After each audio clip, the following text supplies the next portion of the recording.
Select Committee to investigate the January 6th attack on the United States Capitol will be in order. Without objection, the Chair is authorized to declare the committee in recess at any point.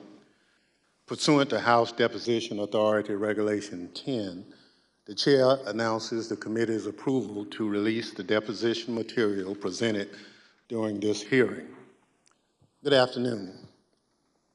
In our hearings over the previous weeks, the Select Committee has laid out the details of a multi-part pressure campaign driven by the former president aimed at overturning the results of the 2020 presidential election and blocking the transfer of power. We've shown that this effort was based on a lie that the election was stolen, tainted by widespread fraud, Donald Trump's big lie. In the weeks ahead, the committee will hold additional hearings about how Donald Trump summoned a mob of his supporters to Washington, spurred them to march on the Capitol, and failed to take meaningful action to quell the violence as it was unfolding on January 6th. However, in recent days, the Select Committee has obtained new information dealing with what was going on in the White House on January 6th and in the days prior. Specific detailed information about what the former president and his top aides were doing and saying in those critical hours. First-hand details of what transpired in the office of the White House Chief of Staff, just steps from the Oval Office as the threats of violence became clear, and indeed, violence ultimately descended on the Capitol in the attack on American democracy. It's important that the American people hear that information immediately. That's why, in consultation with the Vice Chair, I've recalled the committee for today's hearing. As you've seen and heard in our earlier hearings, the Select Committee has developed a massive body of evidence thanks to the many hundreds of witnesses who have voluntarily provided information relevant to our investigation. It hasn't always been easy to get that information because the same people who drove the former president's pressure campaign to overturn the election are now trying to cover up the truth about January 6th. But thanks to the courage of certain individuals, the truth won't be buried. The American people won't be left in the dark. Our witness today, Ms. Cassie Hutchinson, has embodied that courage. I won't get into a lot of detail about Ms. Hutchinson's testimony will show. I'll allow her words to speak for themselves, and I hope everyone at home will listen very closely. First, I'll recognize our distinguished Vice Chair, Ms. Cheney of Wyoming, for any opening statements she'd care to offer. Thank you very much, Mr. Chairman.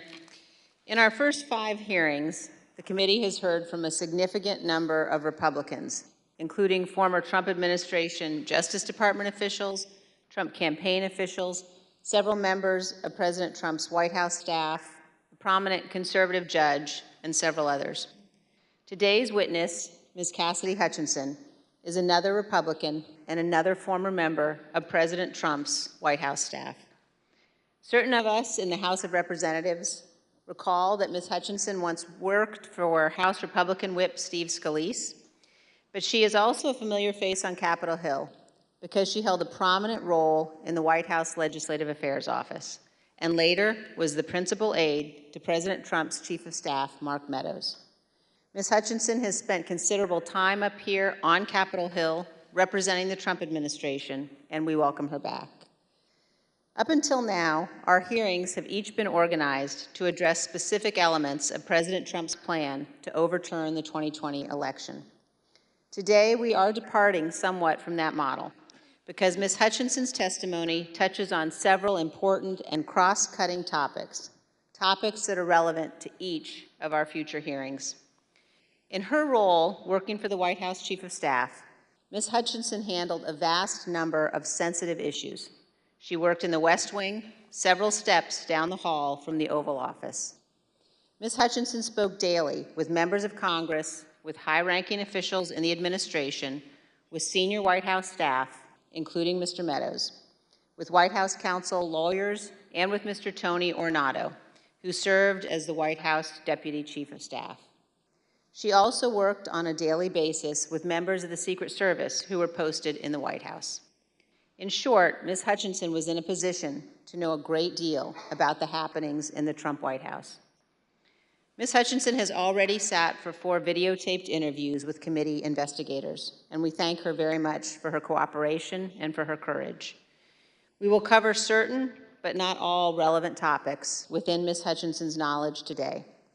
Again, our future hearings will supply greater detail, putting the testimony today in a broader and more complete context. Today, you will hear Ms. Hutchinson relate certain firsthand observations of President Trump's conduct on January 6th.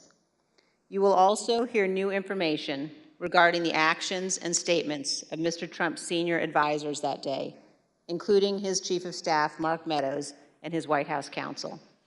And we will begin to examine evidence bearing on what President Trump and members of the White House staff knew about the prospect for violence on January 6th, even before that violence began. To best communicate the information the committee has gathered, we will follow the practice of our recent hearings, playing videotape testimony from Ms. Hutchinson and others, and also posing questions to Ms. Hutchinson live. Mr. Chairman, I yield back. Thank you very much. Our witness today is Ms. Cassie Hutchinson, who served in the Trump administration in the White House Office of Legislative Affairs from 2019 to 2020, and as a special assistant to the President in the White House Chief of Staff's office from March 2020 through January 2021. I will now swear in our witness. The witness will please stand and raise her right hand. Do you swear or affirm under penalty of perjury that the testimony you're about to give is the truth, the whole truth, and nothing but the truth, so help you God? Thank you. You may be seated. Let the record reflect the witness answered in the affirmative. I now recognize myself for questions. Ms. Hutchinson, I'd like to start with a few questions about your background. These are some photographs we've obtained highlighting your career. These show you with members of Congress, including Steve Scalise, as well as the White House with leader Kevin McCarthy and Jim Jordan. Others show you with the President and members of Congress aboard Air Force One. Before you worked in the White House, you worked on Capitol Hill for Representative Steve Scalise, the Republican whip, and Senator Ted Cruz. And then in 2019, you moved to the White House and served there until the end of the Trump administration in 2020. When you started at the White House, you served in the Office of Legislative Affairs. We understand that you were initially hired as a staff assistant, but were soon promoted to a position of greater responsibility.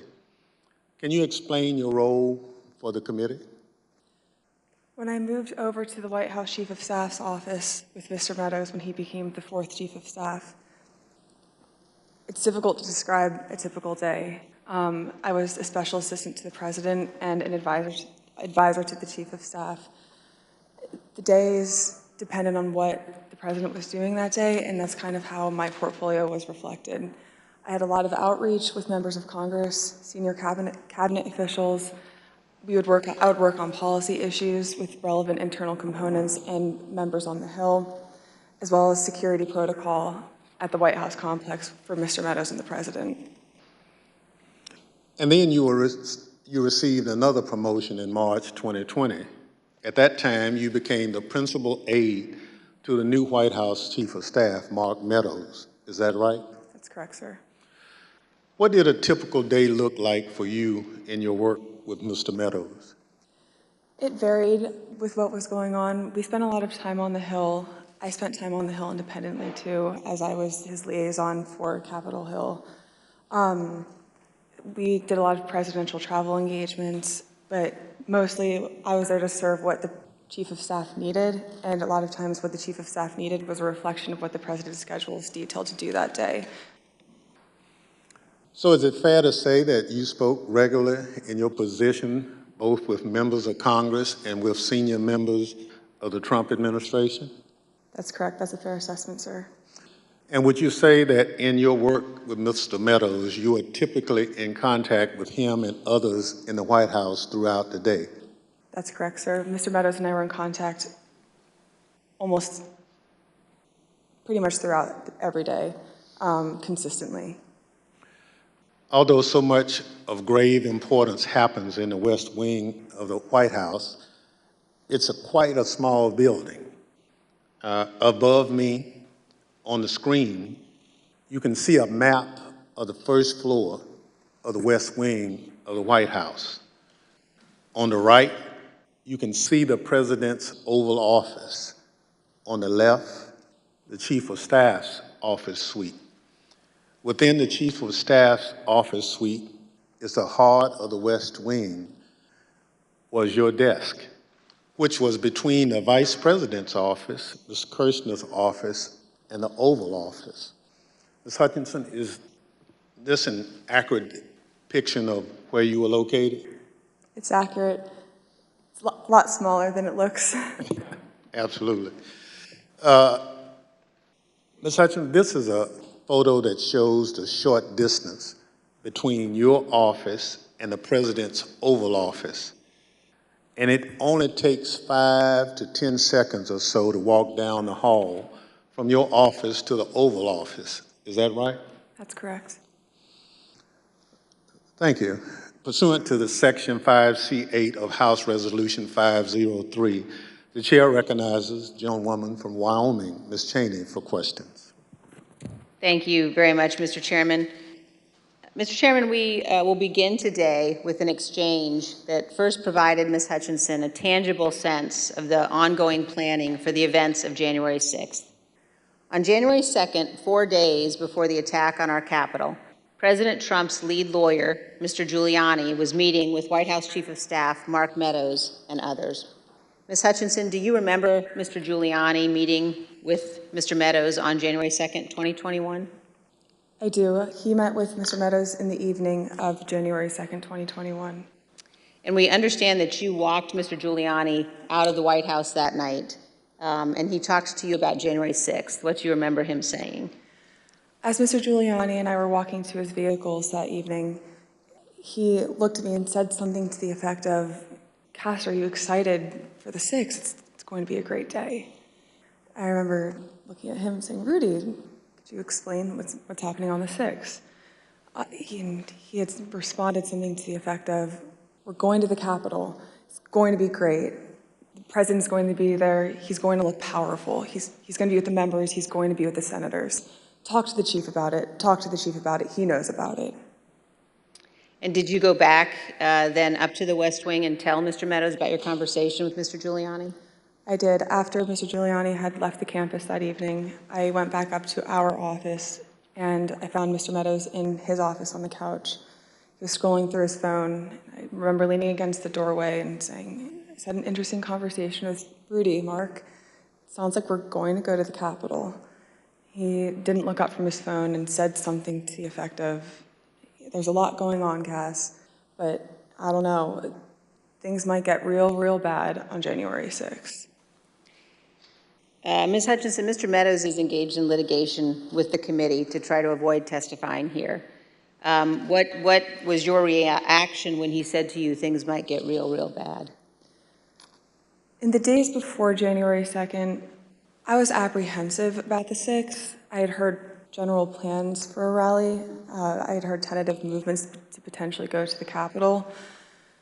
But when hearing Rudy's take on January 6th and then Mark's response, that evening was the first moment that I remember feeling scared and nervous for what could happen on January 6th.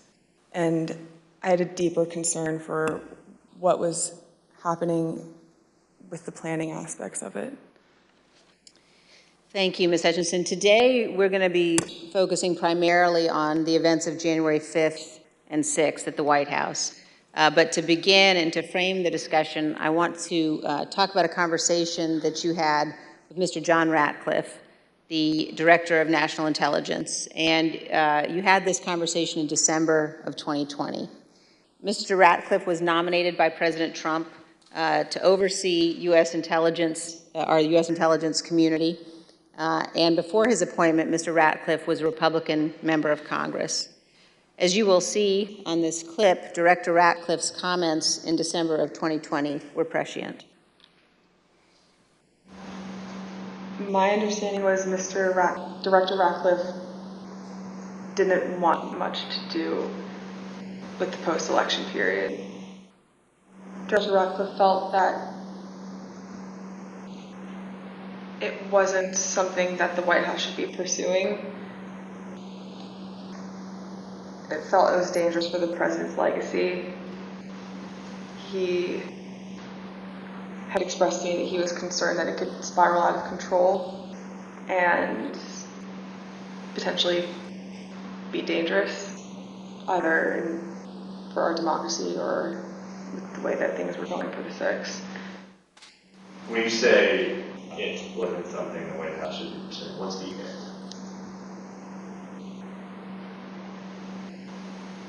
Trying to fight the results of the election, finding missing ballots, pressuring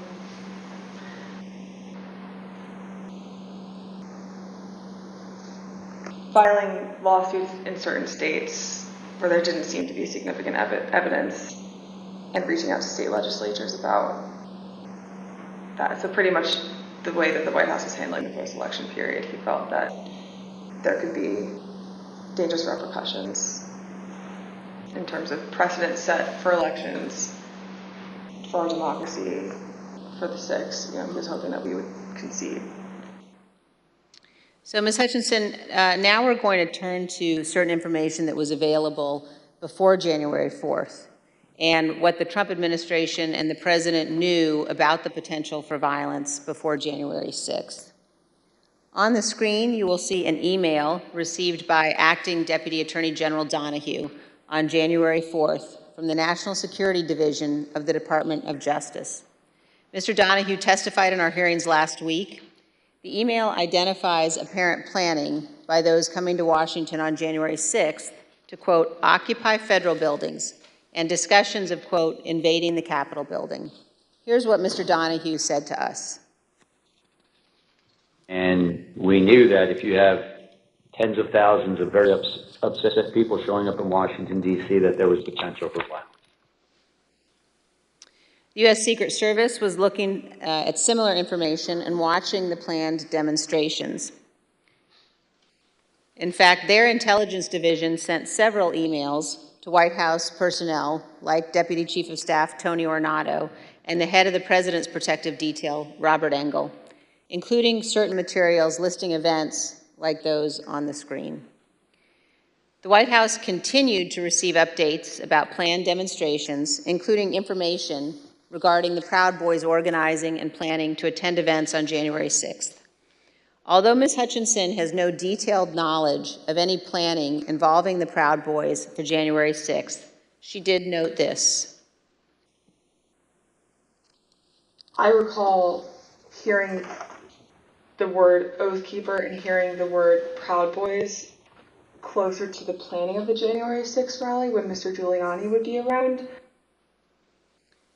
On January 3rd, the Capitol Police issued a special event assessment.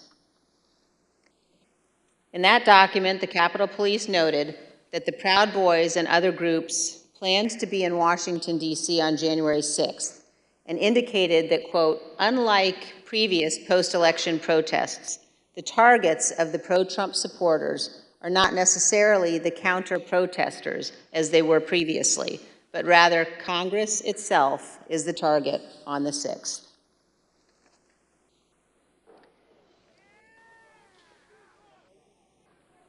Of course, we all know now that the Proud Boys showed up on January 6th, marched from the Washington Monument to the Capitol that day, and led the riotous mob to invade and occupy our Capitol. Ms. Hutchinson, I want to play you a clip of one of our meetings when you described a call on January 4th that you received from National Security Advisor Robert O'Brien on the same topic, potential violence on January 6th.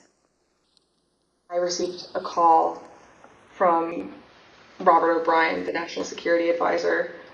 He had asked if he could speak with Mr. Meadows about potential words of violence that he was hearing that were potentially going to happen on the Hill on January 6th. I had asked if he had connected with Tony Ornato because Tony Ornato had a conversation with Mark about that topic. Robert had said, I'll talk to Tony, and then I don't know if Robert ever connected with Mark about the issue. Ms. Hutchinson, can you describe for us Mr. Ornato's responsibilities as Deputy Chief of Staff? The Deputy Chief of Staff position at the White House for operations is arguably one of the most important positions that somebody can hold. They're in charge of all security protocol for the campus and all presidential protectees, primarily the president and the first family, but anything that requires security for any individual that has presidential protection, so the Chief of Staff or the National Security Advisor, as well as the Vice President's team too. Tony would oversee all of that, and he was the conduit for security protocol between White House staff and the United States Secret Service. Thank you. And you also described a brief meeting between Mr. Ornato and Mr. Meadows on the potential for violence. The meeting was on January 4th. They were talking about the potential for violence on January 6th. Let's listen to a clip of that testimony. I remember Mr. Ornato had talked to him about intelligence reports. I remember Mr. Ornato coming in and saying that we had intel reports saying that there could potentially be violence on the 6th. You also told us about reports of violence and weapons that the Secret Service were receiving on the night of January 5th and throughout the day on January 6th. Is that correct? That's correct. There are reports that police in Washington, D.C. had arrested several people with firearms or ammunition following a separate pro-Trump rally in Freedom Plaza on the evening of January 5th. Are those some of the reports that you recall hearing about? They are. Of course, the world now knows that the people who attacked the Capitol on January 6th had many different types of weapons. When a president speaks, the Secret Service typically requires those attending to pass through metal detectors, known as magnetometers, or MAGs for short. The Select Committee has learned that people who willingly entered the enclosed area for President Trump's speech were screened so they could attend the rally at the Ellipse. They had weapons and other items that were confiscated: pepper spray, knives, brass knuckles, tasers, body armor, gas masks, batons, blunt weapons. And those were just from the people who chose to go through the security for the president's event on the Ellipse, not the several thousand members of the crowd who refused to go through the MAGs and watched from the lawn near the Washington Monument. The Select Committee has learned about reports from outside the magnetometers and has obtained police radio transmissions identifying individuals with firearms, including AR-15s, near the Ellipse on the morning of January 6th. Let's listen. There's an individual who's in a tree. He's going to be a white male, about 6 feet tall, thin build, brown cowboy boots. He's got blue jeans and a blue jean jacket, and underneath the blue jean jacket, the complainant saw stock with AR-15. He's going to be with a group of individuals, about five to eight other individuals.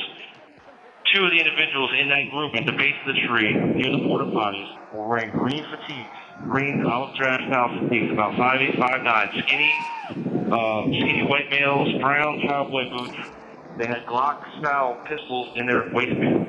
8736 with the message that the subject weapon on his right hip. After that, he's in the tree. Motor 1, make sure PPD knows they have an elevated threat in the tree south side of Constitution Avenue. Look for the Don't Tread on Me flag, American flag face mask, cowboy boots, weapon on the right side hip. I got 3 men walking down the street in fatigue while carrying AR-15, copy at 14th and Independent.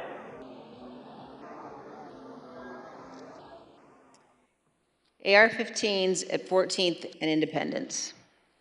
As you saw in those emails, the first report that we showed, we now know was sent in the 8 o'clock hour on January 6th. This talked about people in the crowd wearing ballistic helmets and body armor, carrying radio equipment and military-grade backpacks.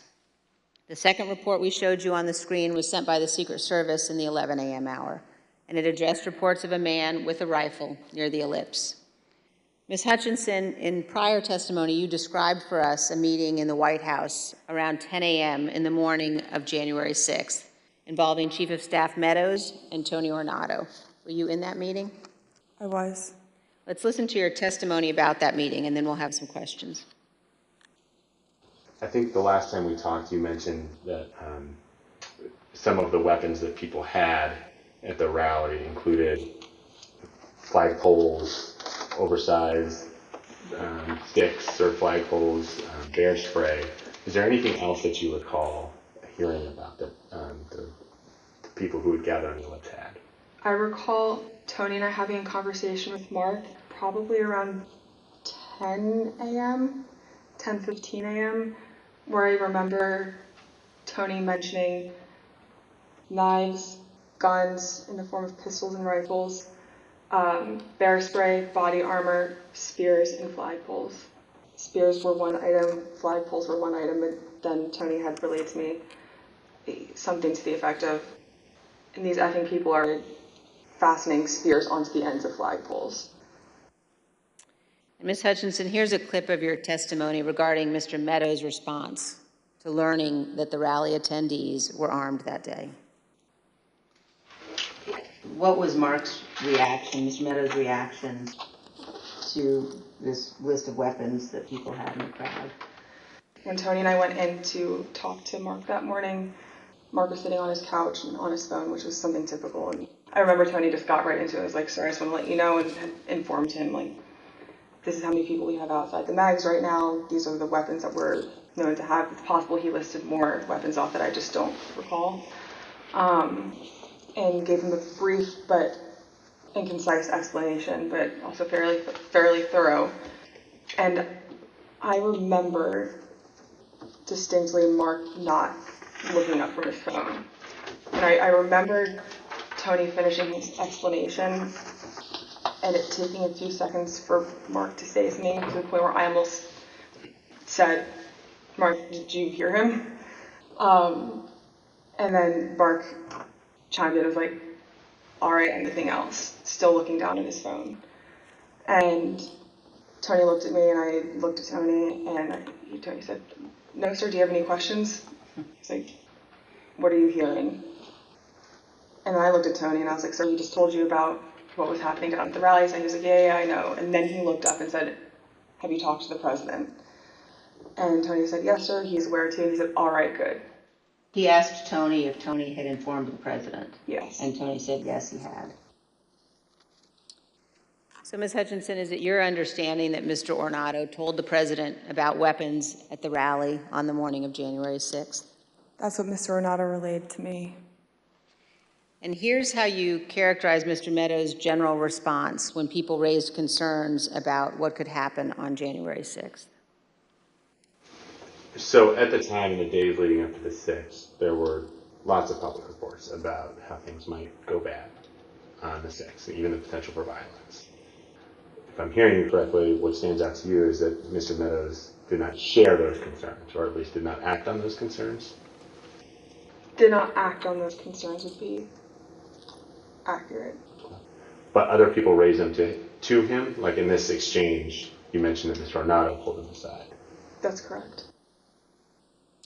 Ms. Hutchinson, we're going to show now an exchange of texts between you and Deputy Chief of Staff Ornato.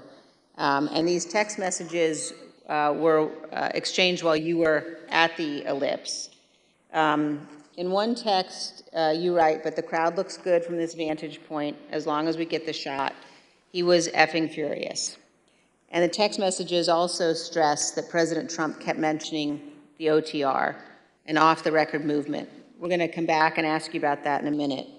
But could you tell us, first of all, who it is in the text who was furious?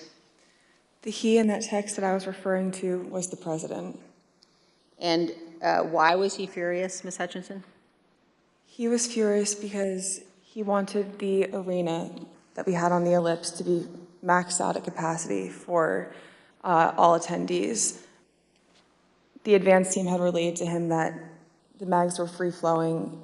Everybody who wanted to come in had already come in, but he still was angry about the extra space and wanted more people to come in. And did you go to the rally in the presidential motorcade? I was there, yes, in the motorcade. And were you backstage with the president and other members of his staff and family? I was. And you told us, Ms. Hutchinson, about particular comments that you heard while you were in the tent area. When we were in the offstage announce area tent behind the stage, he was very concerned about the shot, meaning the photograph that we would get, because the rally space wasn't full. One of the reasons, which I've previously stated, was because he wanted it to be full and for people to not feel excluded because they'd come far to watch him at the rally. And he felt the mags were at fault for not letting everybody in. But another leading reason, and likely the primary reason, is because he wanted it full and he was angry that we weren't letting people through the mags with weapons, what the Secret Service deemed as weapons and our weapons. But when we were in the offstage announce tent, I was part of a conversation. I was in the vicinity of a conversation where I overheard the president say something to the effect of, you know, I don't effing care that they have weapons. They're not here to hurt me. Take the effing mags away. Let my people in. They can march to the Capitol from here. Let the people in. Take the effing mags away. Just to be clear, Ms. Hutchinson, is it your understanding that the president wanted to take the mags away and said that the armed individuals were not there to hurt him? That's a fair assessment. The issue wasn't with the amount of space available in the official rally area only, but instead that people did not want to have to go through the mags. Let's listen to a portion of what you told us about that. In this particular instance, it wasn't the capacity of our space, it was the mags and the people that didn't want to come through. And that's what Tony had been trying to relay to him that morning. You know, it's not the issues that we encountered on the campaign. We have enough space, or they don't want to come in right now. They have weapons that they don't want confiscated by the Secret Service, and they're fine on the mall. They can see you on the mall, and they want to march straight to the Capitol from the mall. The president apparently wanted all attendees inside the official rally space and repeatedly said, quote, "They're not here to hurt me."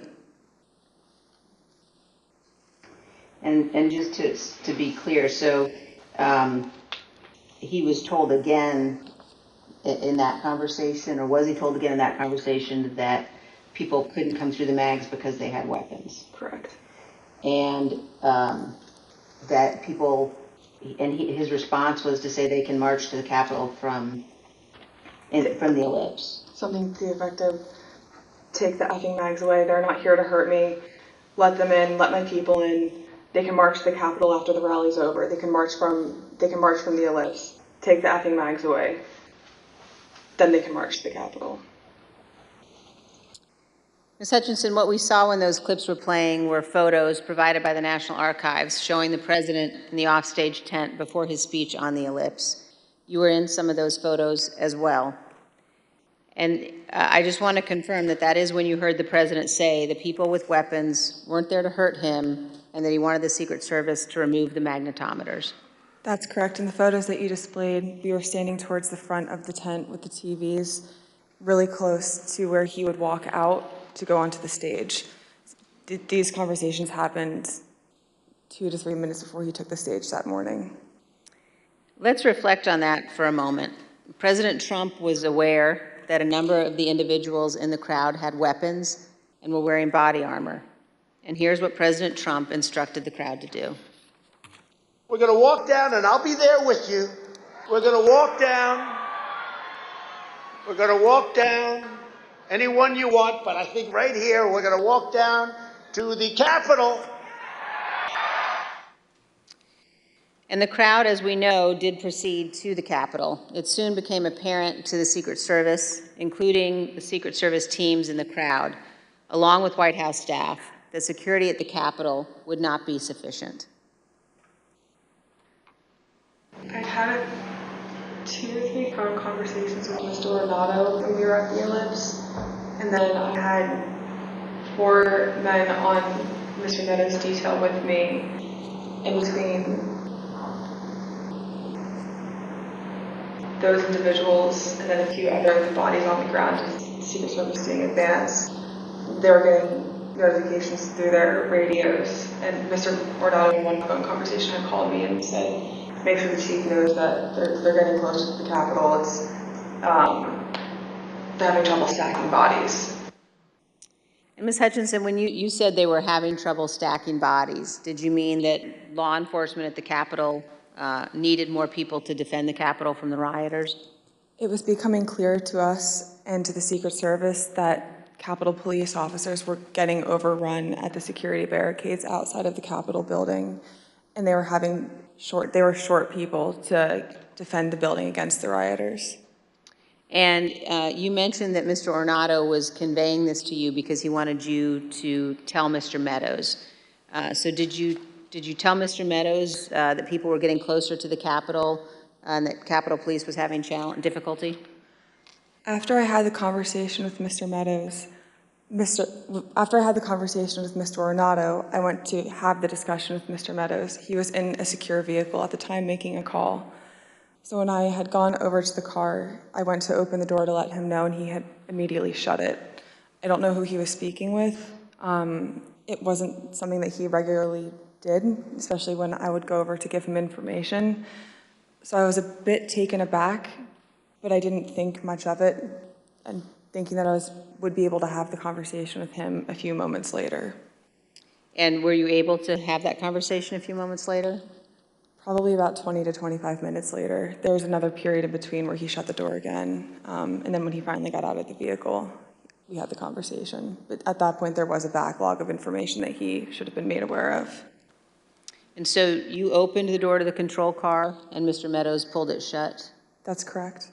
And he did that 2 times? That's correct. And when you finally were able to give Mr. Meadows the information about the violence at the Capitol, what was his reaction?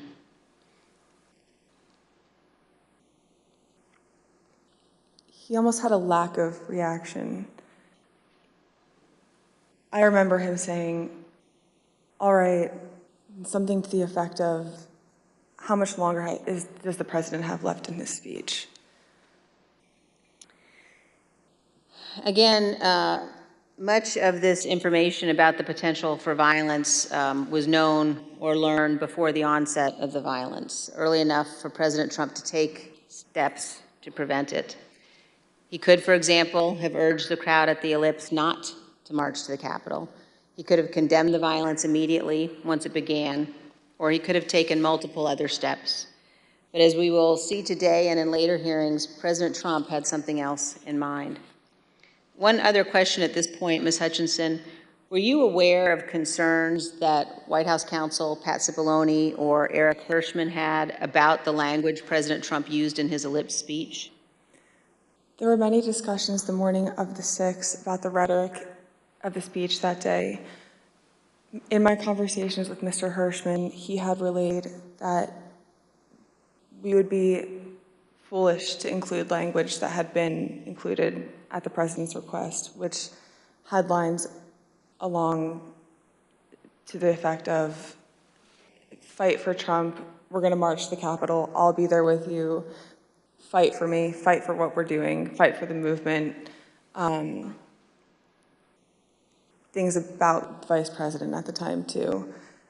Both Mr. Hirschmann and White House counsel's office were urging the speechwriters to not include that language for legal concerns and also for the optics of what it could portray the president wanting to do that day.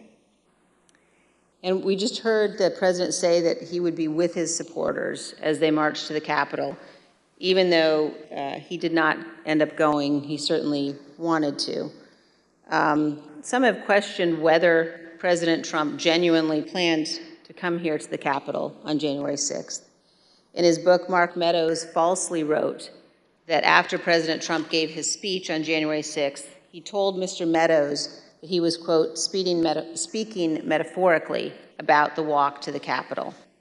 As you will see, Donald Trump was not speaking metaphorically. As we heard earlier, Rudy Giuliani told Ms. Hutchinson that Mr. Trump planned to travel to the Capitol on January 6th. I want to pause for just a moment to ask you, Ms. Hutchinson, to explain some of the terminology you will hear today. We've heard you use two different terms to describe plans for the president's movement to the Capitol or anywhere else. One of those is a scheduled movement, and another one is OTR. Could you describe for us what each of those mean? A scheduled presidential movement is on his official schedule. It's notified to the press and to a wide range of staff that will be traveling with him. It's known to the public, known to the Secret Service, and they're able to coordinate the movement days in advance. An off-the-record movement is confined to the knowledge of a very, very small group of advisors and staff. Typically, a very small group of staff would travel with him, mostly that are just included in the national security package. You can pull an off-the-record movement together in less than an hour. It's a way to kind of circumvent having to release it to the press, if that's the goal of it, or to not have to have as many security parameters put in place ahead of time to make the movement happen. Thank you. And let's turn back now to the president's plans to travel to the Capitol on January 6th. We know that White House counsel Pat Cipollone was concerned about the legal implications of such a trip, and he agreed with the Secret Service that it shouldn't happen. Ms. Hutchinson, did you have any conversations with Pat Cipollone about his concerns about the president going to the Capitol on January 6th? On January 3rd, Mr. Cipollone had approached me, knowing that Mark had raised the prospect of going up to the Capitol on January 6th. Mr. Cipollone and I had a brief private conversation where he said to me, we need to make sure that this doesn't happen. This would be legally a terrible idea for us. We have serious legal concerns if we go up to the Capitol that day. And he then urged me to continue relaying that to Mr. Meadows, because it's my understanding that Mr. Cipollone thought that Mr. Meadows was indeed pushing this along with the president. And we understand, Ms. Hutchinson, that you also spoke to Mr. Cipollone on the morning of the 6th as you were about to go to the rally on the Ellipse. And Mr. Cipollone said something to you like, make sure the movement to the Capitol does not happen. Is that correct? That's correct. I saw Mr. Cipollone right before I walked out onto West Exec that morning, and Mr. Cipollone said something to the effect of, please make sure we don't go up to the Capitol, Cassidy. Keep in touch with me. We're going to get charged with every crime imaginable if we make that movement happen. And do you remember which crimes Mr. Cipollone was concerned with? In the days leading up to the 6th, we had conversations about potentially obstructing justice or defrauding the electoral count. Let's hear about some of those concerns that you mentioned earlier in one of your interviews with us. Having a private conversation with Pat late in the afternoon of 3rd or the 4th, that Pat was concerned it would look like we were obstructing justice or obstructing the electoral college count. And I apologize for probably not being very firm with my legal terms here, but that it would look like we were obstructing what was happening on Capitol Hill. And he was also worried that it would look like we were inciting a riot or encouraging a riot to erupt on the Capitol, at the Capitol. In fact, in the days before January 6th and on January 6th itself, President Trump expressed to multiple White House aides that he wanted to go to the Capitol after his speech. Here's what various White House aides have told the committee about the president's desire to go to the Capitol.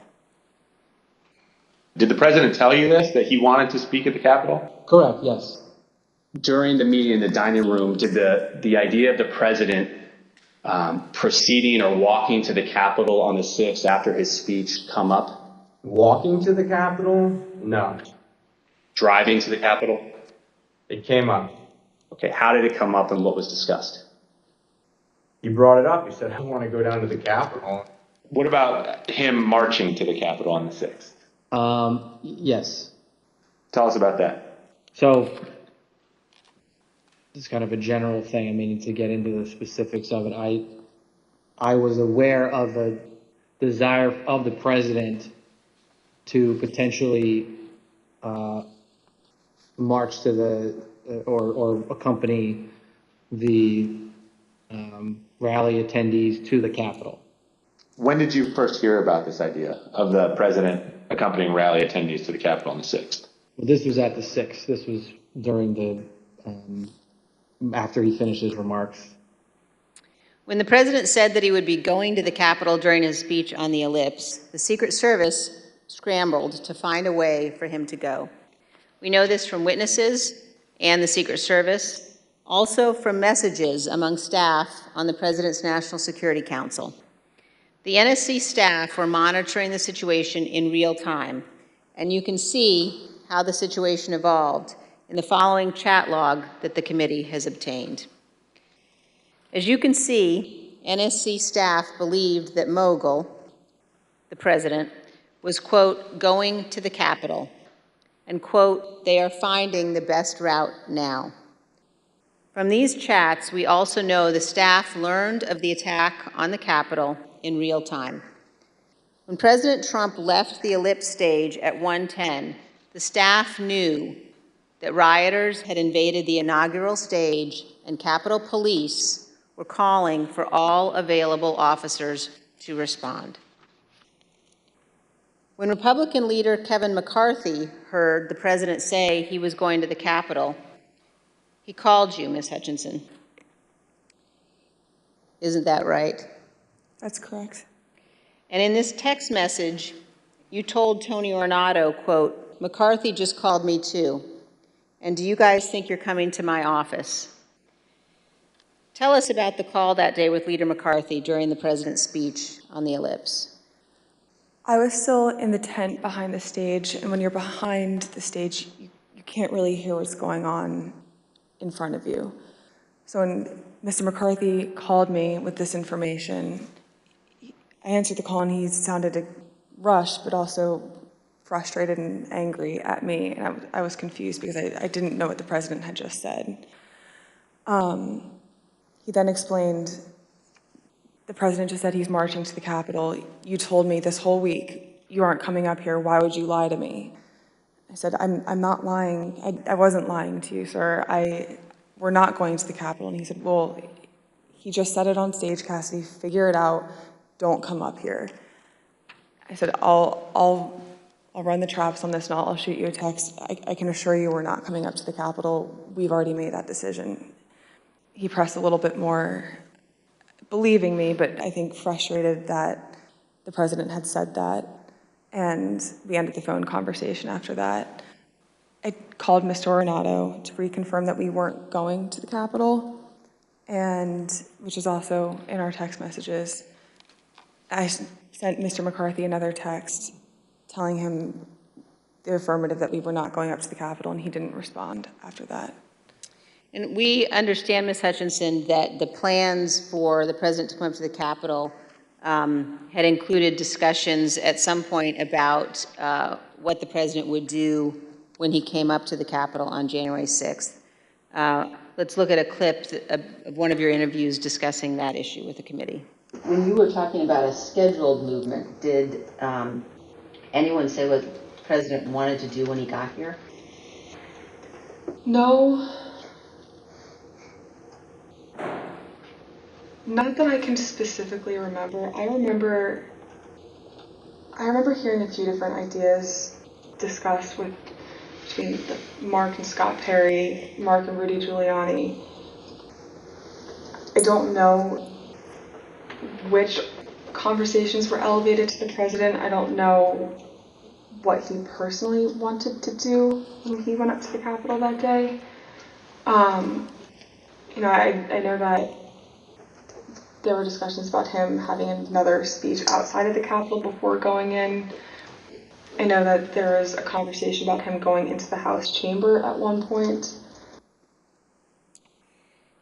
As we've all just heard, in the days leading up to January 6th, on the day of the speech, both before and during and after the rally speech, President Trump was pushing his staff to arrange for him to come up here to the Capitol during the electoral vote count.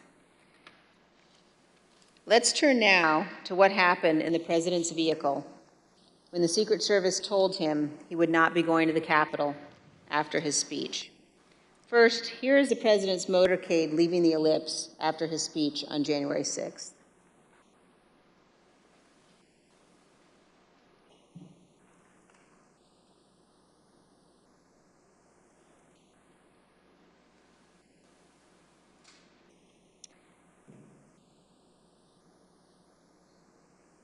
Ms. Hutchinson, when you returned to the White House in the motorcade after the president's speech, where did you go? When I returned to the White House, I walked upstairs towards the Chief of Staff's office, and I noticed Mr. Ornato lingering outside of the office. Once we had made eye contact, he quickly waved me to go into his office, which was just across the hall from mine. When I went in, he shut the door, and I noticed Bobby Engel, who was the head of Mr. Trump's security detail, sitting in a chair, just looking somewhat discombobulated and a little lost. I looked at Tony, and he had said, "Did you effing hear what happened in the Beast?"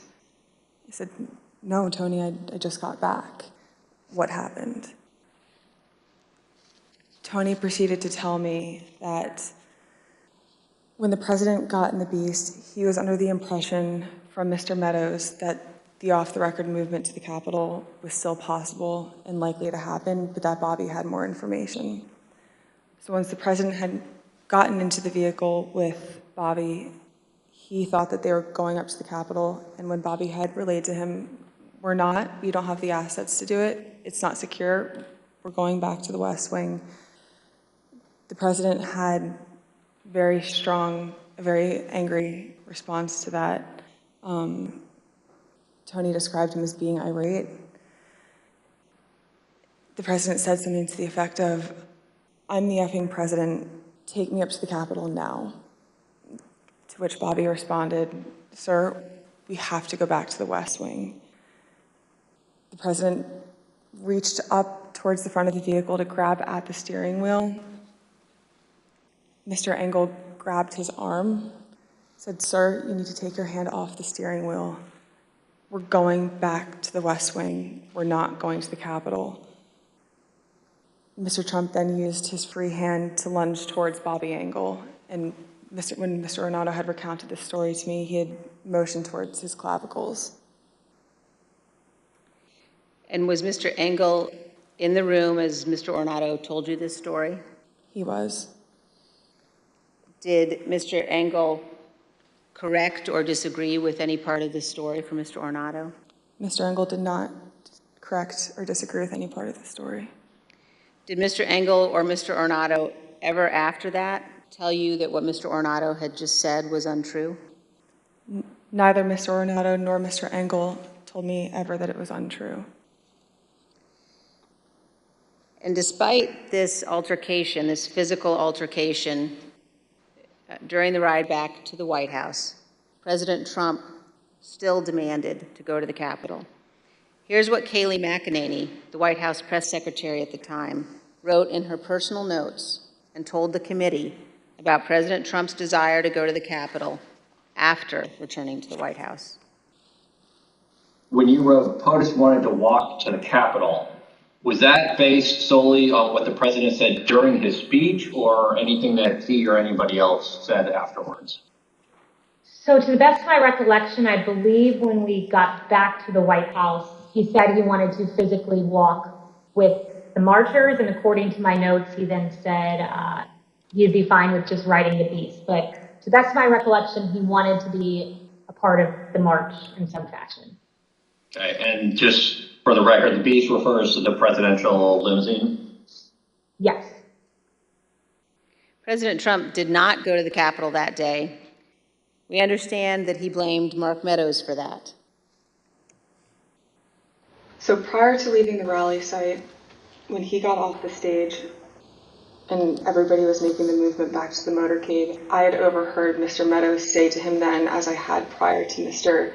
Trump taking the stage that morning, that he was still working on getting an off-the-record movement to the Capitol. So when Mr. Trump took the stage, he was under the impression via Mr. Meadows that it was still possible. So when he got off the stage, I had relayed to Mr. Meadows that I had another conversation with Tony. The movement was still not possible. Mr. Meadows said, okay. And then as they proceeded to go to the motorcade, and Mr. Meadows had reiterated, we're going to work on it, sir. Talk to Bobby. Bobby has more information. Mark got into his vehicle, to my understanding. Trump got into the Beast. And after we had all arrived back at the White House, later in the day, it had been relayed to me via Mark that the president wasn't happy that Bobby didn't pull it off for him and that Mark didn't work hard enough to get the movement on the books. The physical altercation that Ms. Hutchinson described in the presidential vehicle was not the first time that the president had become very angry about issues relating to the election. On December 1, 2020, Attorney General Barr said in an interview that the Department of Justice had not found evidence of widespread election fraud sufficient to change the outcome of the election. Ms. Hutchinson, how did the president react to hearing that news? Around the time that I understand the AP article went live, I remember hearing noise coming from down the hallway, so I poked my head out of the office, and I saw the valet walking towards our office. He had said, get the chief down to the dining room, the president wants him. So Mark went down to the dining room and came back to the office a few minutes later. After Mark had returned, I left the office and went down to the dining room, and I noticed that the door was propped open and the valet was inside the dining room changing the tablecloth off of the dining room table.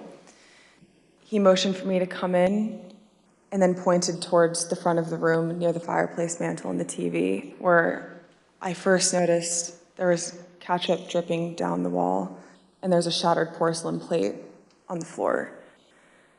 The valet had articulated that the president was extremely angry at the Attorney General's AP interview and had thrown his lunch against the wall,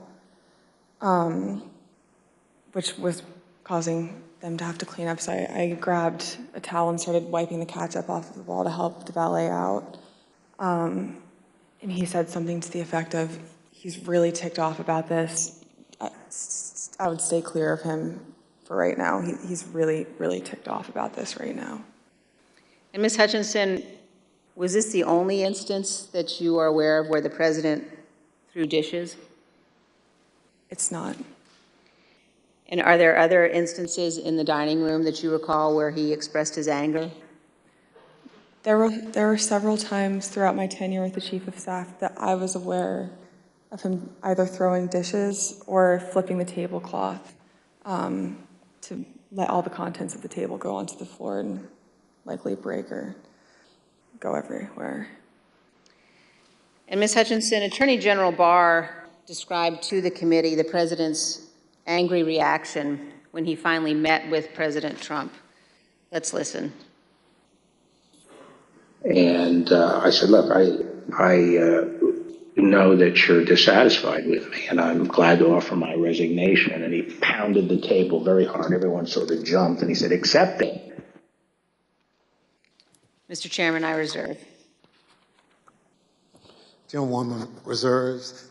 The chair requests those in the hearing room to remain seated until the Capitol Police have escorted our witness from the room. Pursuant to the order of the committee of today, the chair declares the committee in recess for a period of approximately 10 minutes.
had weaponry, that they happened to stick aside magnetometers. The fact that he knew that they weren't dangerous. We don't even know where Roger Stone is involved in all of this. The fact that he was trying to get to the Capitol to basically lead them into the Capitol.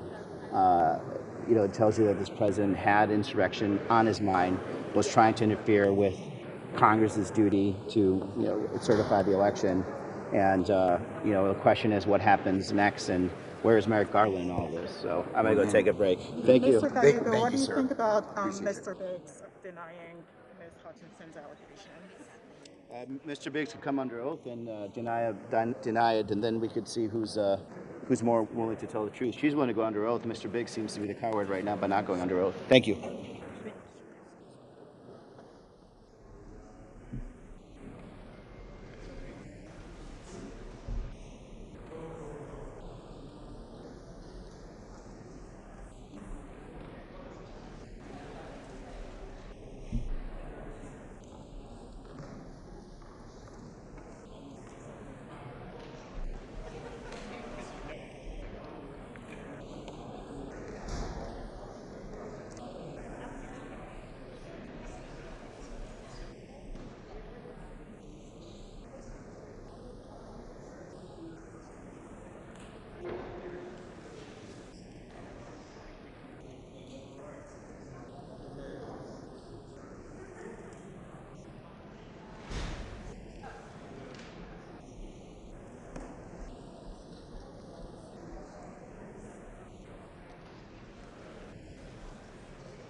Committee will be in order.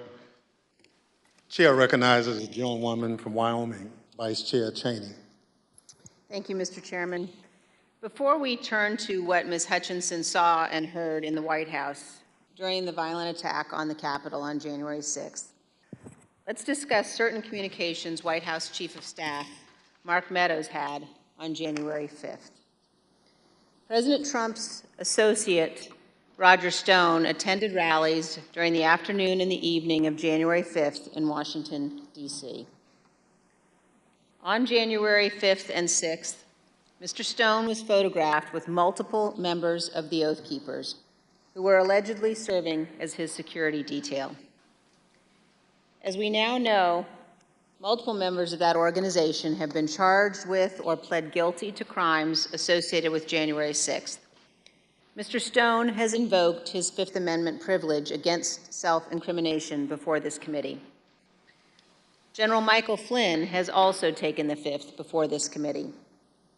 Mr. Stone previously had been convicted of other federal crimes unrelated to January 6th. General Flynn had pleaded guilty to a felony charge also predating and unrelated to January 6th. President Trump pardoned General Flynn just weeks after the presidential election. And in July of 2020, he commuted the sentence Roger Stone was to serve.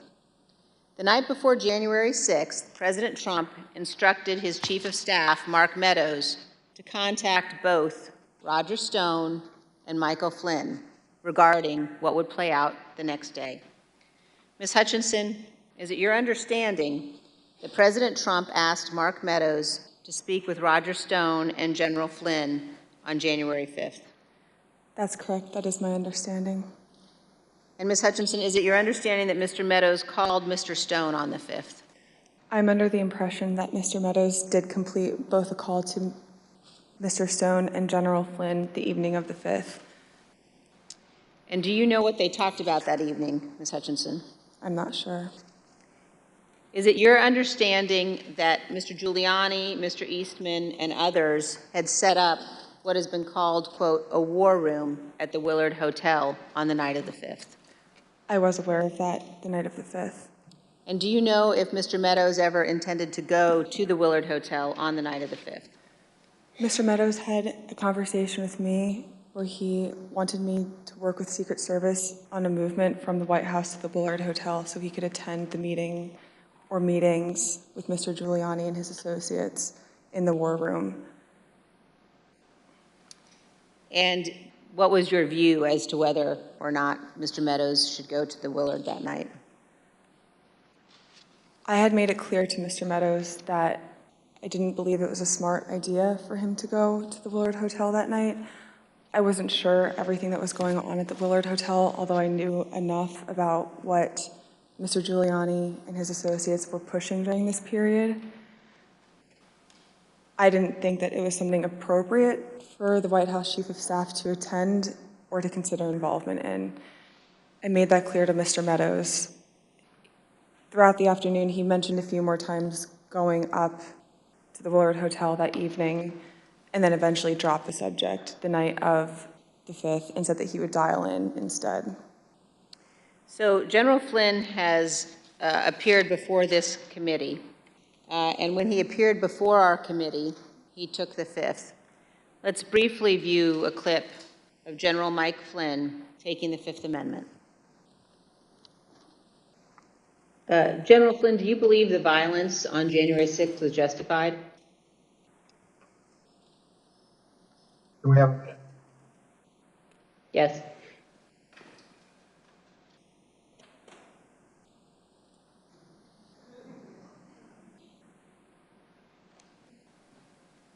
All right, we're back.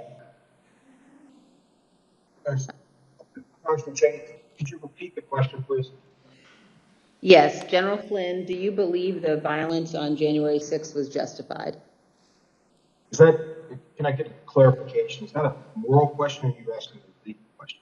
I'm asking both.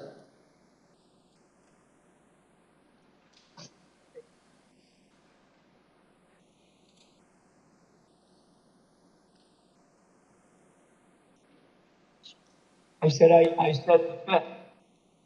Do you believe the violence on January 6th was justified morally? Take the fifth. You believe the violence on January 6th was justified legally? Fifth.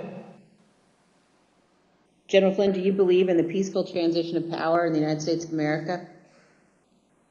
The fifth. Let's move on now to January 6th and the conduct of Donald Trump and Mark Meadows during the attack on the Capitol. Ms. Hutchinson, I'd like now for us to listen to a description, your description of what transpired in the West Wing during the attack.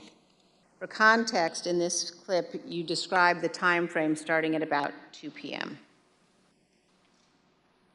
So I remember Mark being alone in his office for quite some time, and I know we've spoken about Ben Williamson going in at one point, and I don't personally remember Ben going in. I don't doubt that he had gone in, but I remember him being alone in his office for most of the afternoon, around 2 o'clock to 2:05. Around 2 o'clock to 2:05, we were watching the TV, and I could see that the rioters were getting closer and closer to the Capitol. Mark still hadn't popped out of his office or said anything about it. So that's when I went into his office. I saw that he was sitting on his couch, on his cell phone. Same as the morning where he was just kind of scrolling and typing. I said, "Hey, are you watching the TV, Chief?" His TV was small, and you can see it, but I didn't know if he was really paying attention. I said, "You watching the TV, Chief?" He was like, "Yeah." "The rioters are getting really close. Have you talked to the president?" He said, "No, he wants to be alone right now." Still looking at his phone. So I started to get frustrated because, I sort of felt like I was watching this is not a great comparison, but a bad car accident that was about to happen where you can't stop it, but you want to be able to do something. And I remember thinking in that moment, Mark needs to snap out of this, and I don't know how to snap him out of this, but he needs to care. And I just remember I blurted out, I said, "Mark, do you know where Jim's at right now?"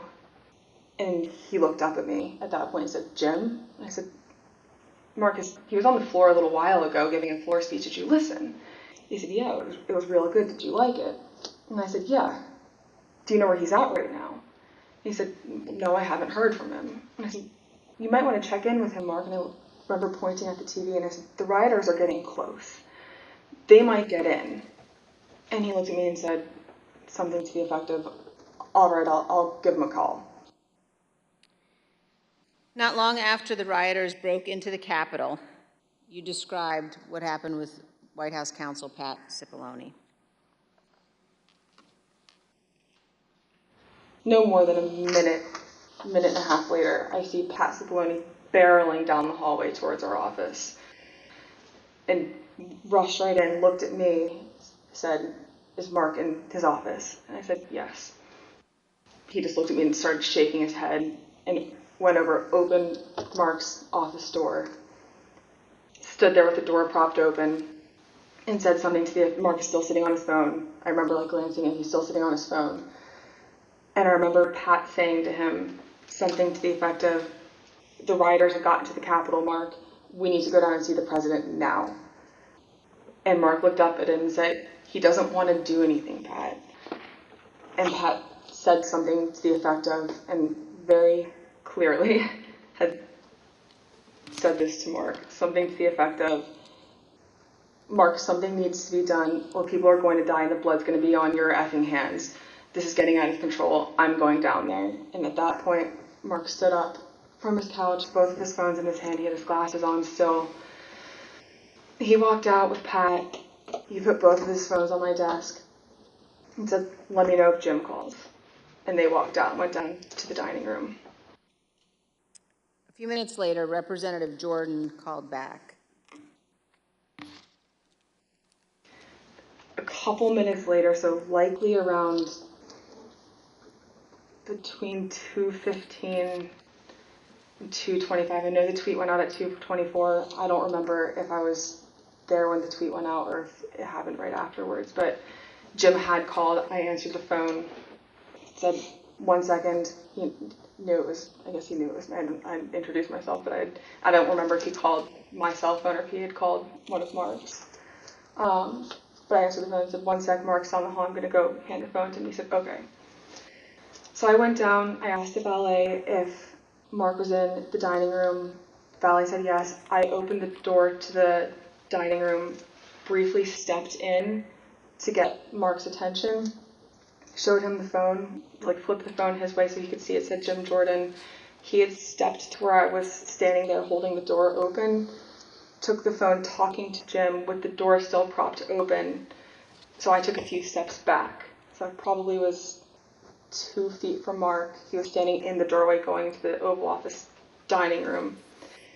They had a brief conversation, and in the crossfires, I heard briefly like what they were talking about, but in the background, I had heard conversations in the Oval dining room at that point talking about the hang Mike Pence chants.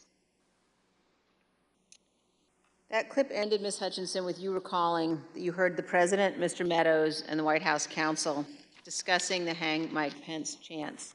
And then you described for us what happened next. It wasn't until Mark hung up the phone, handed it back to me. I went back to my desk. A couple minutes later, him and Pat came back, possibly Eric Hirschmann too. I'm pretty sure Eric Hirschmann was there. But I'm confident it was Pat that was there. I remember Pat saying something to the effect of, Mark, we need to do something more. They're literally calling for the vice president to be effing hung. And Mark had responded something to the effect of, you heard him, Pat. He thinks Mike deserves it. He doesn't think they're doing anything wrong. To which Pat said something, this is effing crazy.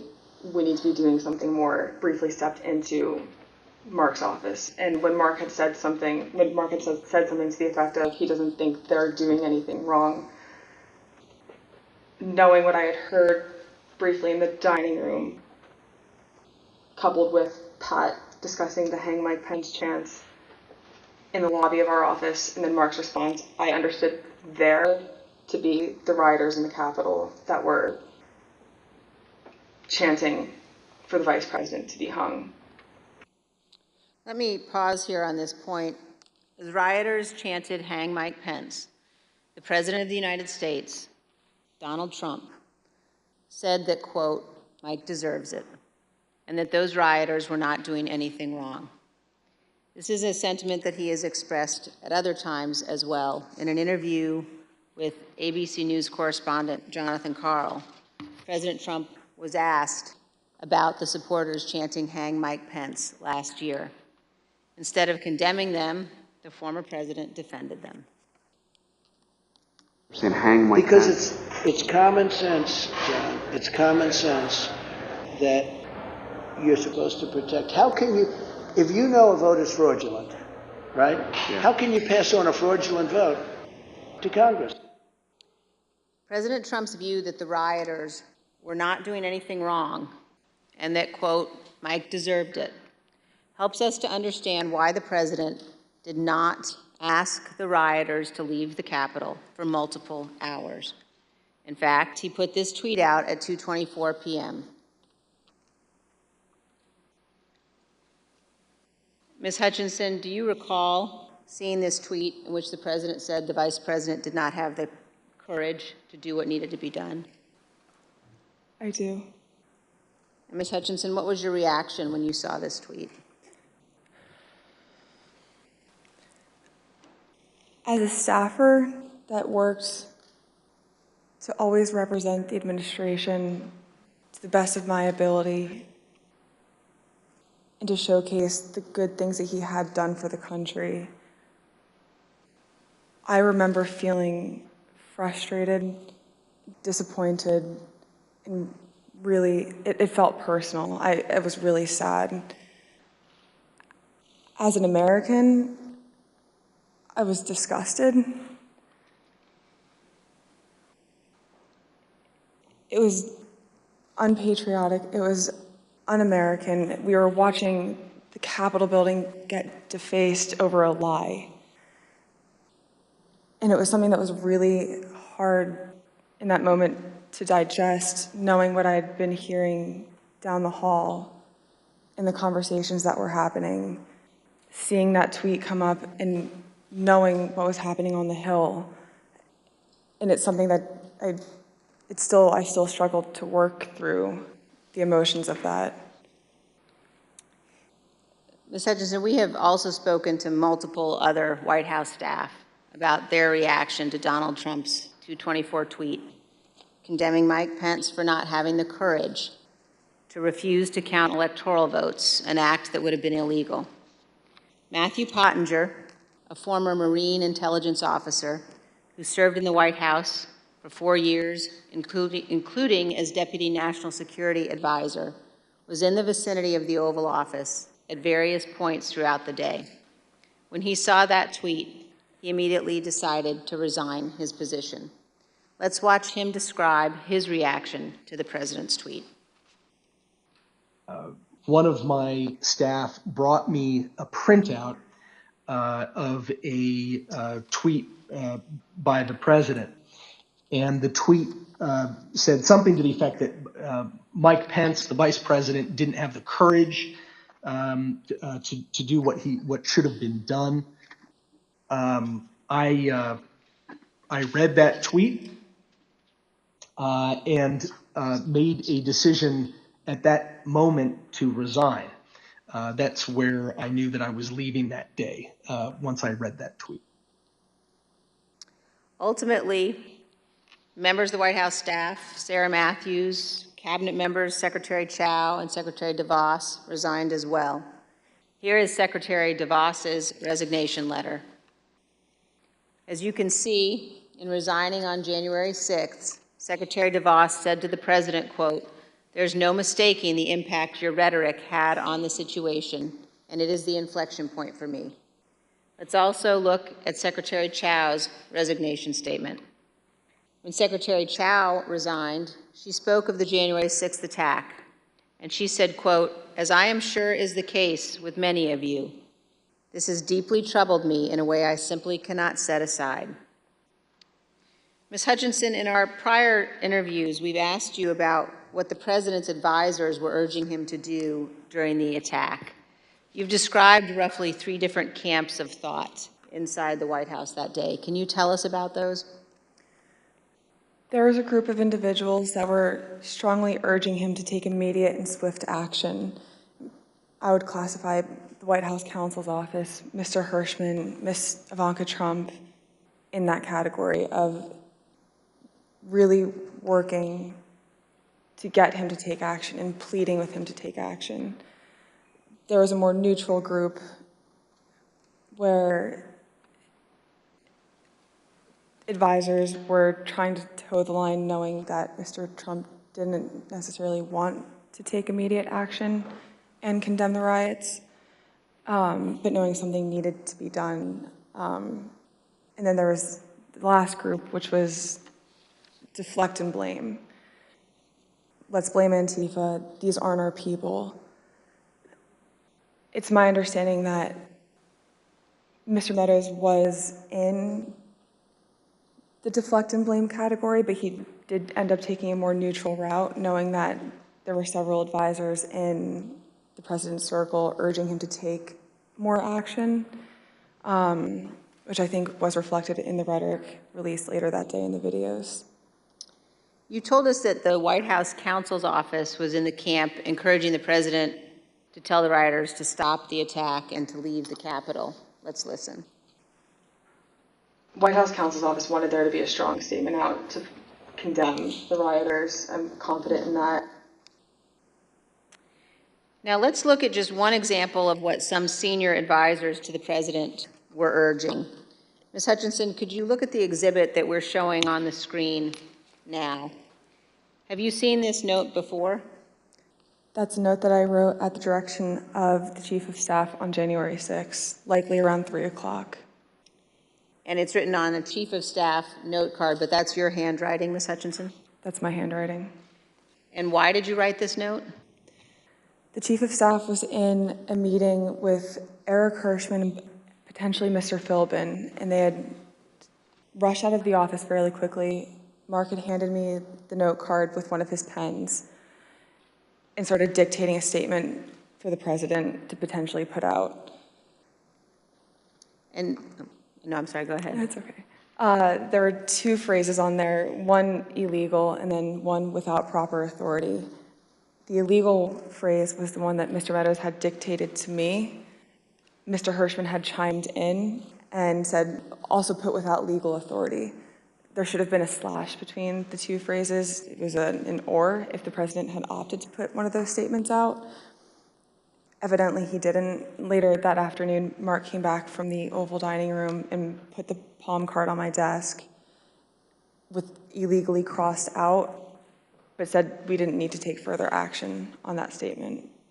So, to your knowledge, this statement was never issued? It was, to my knowledge, it was never issued. And Ms. Hutchinson, did you understand that Ivanka Trump wanted her father to send people home? That's my understanding, yes. Let's play a clip of you addressing that issue. I remember her saying at various points, you know, she wanted her dad to send them home. She wanted her dad to tell them to go home peacefully, and she wanted to include language that he necessarily wasn't on board with at the time. You will hear more about this at our later hearings, but we have evidence of many others imploring Donald Trump and Mark Meadows to take action. Here is some of that evidence, text messages sent to Mark Meadows during the attack. This is a text message at 2:32 from Laura Ingram. Hey, Mark, the president needs to tell people in the Capitol to go home. In the next message, this is hurting all of us. And then he's destroying his legacy and playing into every stereotype. We lose all credibility against the BLM Antifa crowd if things go south. The president's son, Don Jr., also urgently contacted Mark Meadows. At 2:53, he wrote, he's got to condemn this shit ASAP. The Capitol Police tweet is not enough. As you will see, these are just two of the numerous examples of Trump supporters and allies urging the president to tell his supporters to leave the Capitol. It would not have been hard for the president to simply walk down to the briefing room a few feet down the hall from the Oval Office. As Nora O'Donnell noted during an interview with House Republican leader Kevin McCarthy, where Leader McCarthy said he believed the attack was un-American. I want to quickly bring in Kevin McCarthy, the House Minority Leader. Leader McCarthy, do you condemn this violence? I completely condemn the violence in the Capitol. What we're currently watching unfold is un-American. I am disappointed. I'm sad. This is not what our country should look like.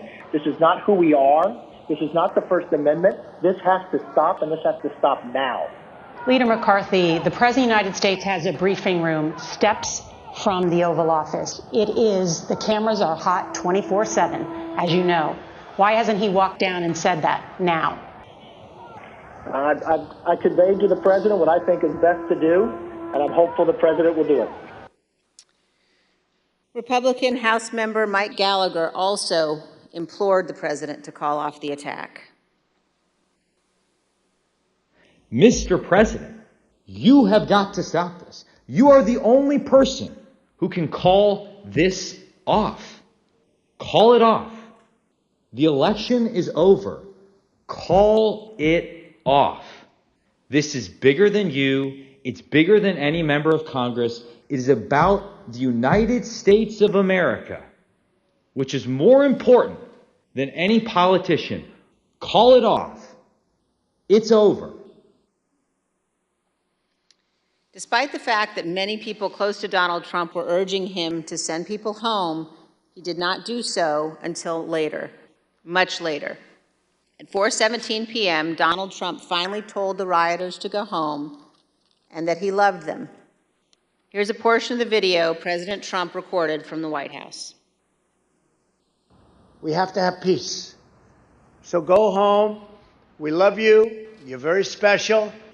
You've seen what happens. You see the way others are treated that are so bad and so evil. I know how you feel. But go home and go home in peace.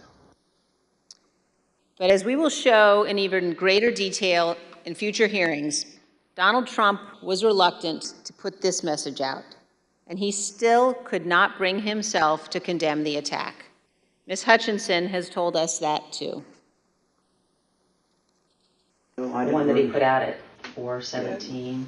I'm sure you've discussed it, and just to elaborate if I hadn't already at that point, I recall him being reluctant to film the video on the 6th. I was not involved in any of the logistics or the planning for that video. I just remember seeing the video go out and feeling a little shocked after it went out. On the evening of January 6th and the day after, the president's family and his senior staff and others tried to encourage the president to condemn the violence and commit to the peaceful transition of power. At 3:31 p.m. on January 6th, Sean Hannity of Fox News texted Mark Meadows. Mr. Hannity said, quote, "Can he make a statement? I saw the tweet. Ask people to leave the Capitol." Later that evening, Mr. Hannity sent another text message to Mark Meadows. This time, he shared a link to a tweet.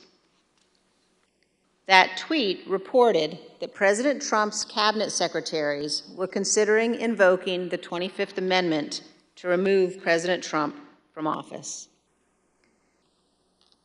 As you can see on the screen, the 25th Amendment to the Constitution creates a process for the transition of power if a president is unfit or unable to serve. The 25th Amendment has never been used to remove a president. But the committee has learned that after the attack on the U.S. Capitol, this was being discussed by members of President Trump's cabinet as a way of stripping the full power of the presidency from Donald Trump. President Trump's supporters were worried. In addition to the tweet that he sent Mark Meadows after the attack, Sean Hannity apparently spoke with President Trump and warned him about what could happen. We understand that this text message that Sean Hannity sent to Kayleigh McEnany on January 7th shows what Mr. Hannity said to the president. First, no more stolen election talk. Second, impeachment and 25th Amendment are real. Many people will quit. Ms. Hutchinson, you told us that you were hearing about discussions related to the 25th Amendment. Here's part of what you said. Mr. Pompeo reached out to have the conversation with Mr. Meadows in case he hadn't heard the discussions amongst cabinet secretaries. And from what I understand, it was more of a, this is what I'm hearing, I want you to be aware of it, but I also think it's worth putting on your radar because you are the chief of staff, you're technically the boss of all the cabinet secretaries, and you know, if conversations progress, you should be ready to take action on this. Like, I'm concerned for you and your positioning with this. Reach out to me if you have any questions or like I can be helpful with you at all. Inside the White House, the president's advisors, including members of his family, wanted him to deliver a speech to the country. Deputy White House Counsel Pat Philbin prepared the first draft of what would be the president's remarks on national healing, delivered via pre-taped video on January 7th. When he arrived at the White House on the 7th, Mr. Philbin believed that more needed to be said, so he sat down and started writing. He shared the draft with Pat Saboloni, who also believed the president needed to say more. Mr. Saboloni agreed with the content, as did Eric Hirschmann, who reviewed the draft. The committee has learned that the president did not agree with the substance as drafted and resisted giving a speech at all. Ms. Hutchinson, do you recall discussions about the president's speech on January 7th? I do. Let's listen, Ms. Hutchinson, to what you told us about that and about the process of crafting those remarks. I learned from a conversation with Mark and overhearing between him and White House counsel and Eric Hirschmann as well that Trump didn't necessarily think he needed to do anything more on the 7th than what he had already done on the 6th. When he was convinced to put out a video on the 7th, I understand that he had a lot of opinions about what the context of that announcement were to entail. I had original drafts of the speech where there were several lines that didn't make it in there about prosecuting the rioters or calling them violent. He didn't want that in there. He wanted to put in there that he wanted to potentially pardon them. And this is just with the increased emphasis of his mindset at the time, which was he didn't think that they did anything wrong.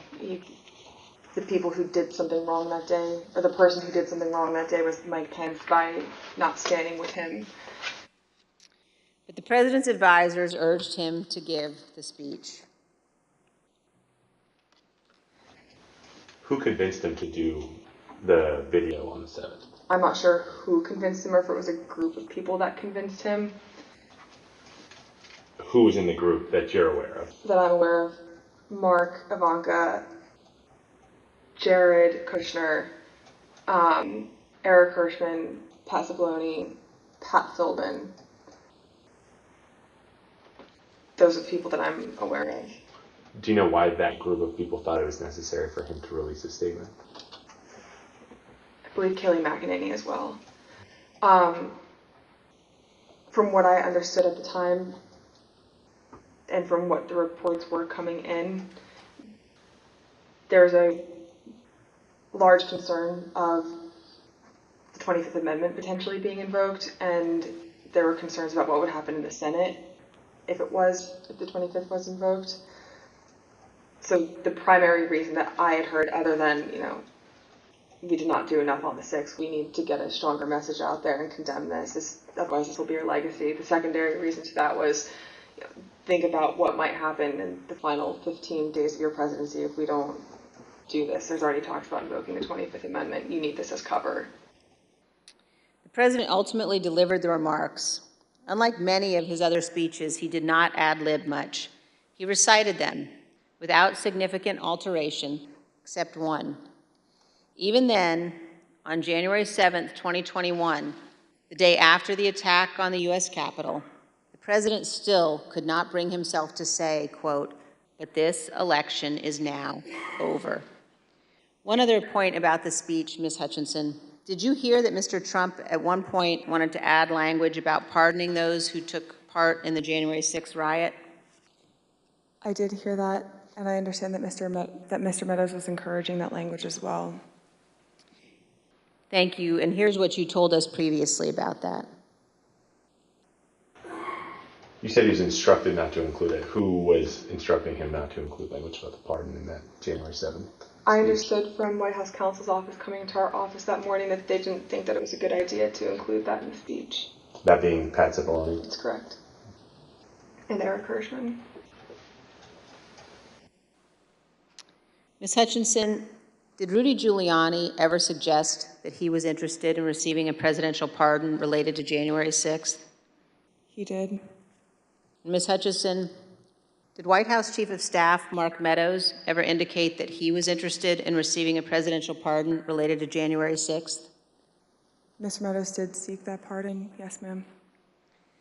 Thank you, Ms. Hutchinson. Mr. Chairman, I yield back. I want to thank our witness for joining us today. The members of the Select Committee may have additional questions for today's witness, and we ask that you respond expeditiously in writing to those questions. Without objections, members will be permitted 10 business days to submit statements for the record, including opening remarks and additional questions for the witness. Without objection, the chair recognizes the vice chair for a closing statement.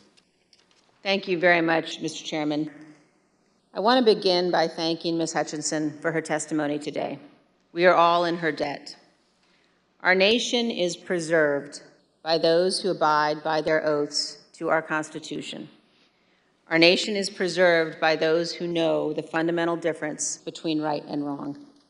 And I want all Americans to know that what Ms. Hutchinson has done today is not easy. The easy course is to hide from the spotlight, to refuse to come forward, to attempt to downplay or deny what happened. That brings me to a different topic. While our committee has seen many witnesses, including many Republicans, testify fully and forthrightly, this has not been true of every witness. And we have received evidence of one particular practice that raises significant concern. Our committee commonly asks witnesses connected to Mr. Trump's administration or campaign whether they've been contacted by any of their former colleagues or anyone else who attempted to influence or impact their testimony. Without identifying any of the individuals involved, let me show you a couple of samples of answers we received to this question. First, here's how one witness described phone calls from people interested in that witness's testimony. Quote, "What they said to me is as long as I continue to be a team player, they know I'm on the right team. I'm doing the right thing. I'm protecting who I need to protect. You know I'll continue to stay in good graces in Trump world. And they have reminded me a couple of times that Trump does read transcripts, and just keep that in mind as I proceed through my interviews with the committee." Here's another sample in a different context. This is a call received by one of our witnesses. Quote, "A person let me know you have your deposition tomorrow. He wants me to let you know he's thinking about you. He knows you're loyal and you're going to do the right thing when you go in for your deposition." I think most Americans know that attempting to influence witnesses to testify untruthfully presents very serious concerns. We will be discussing these issues as a committee, carefully considering our next steps. Mr. Chairman, thank you. I yield back. Gentlewoman yields back. Ms. Hutchinson, thank you. Thank you for doing your patriotic duty and helping the American people get a complete understanding of January 6th and its causes. Thank you for your courage in testifying here today. You have the gratitude of this committee and your country. I know it wasn't easy to sit here today and answer these questions, but after hearing your testimony in all its candor and detail, I want to speak directly to the handful of witnesses who have been outliers in our investigation, the small number who have defied us outright, those whose memories have failed them again and again on the most important details, and to those who fear Donald Trump and his enablers.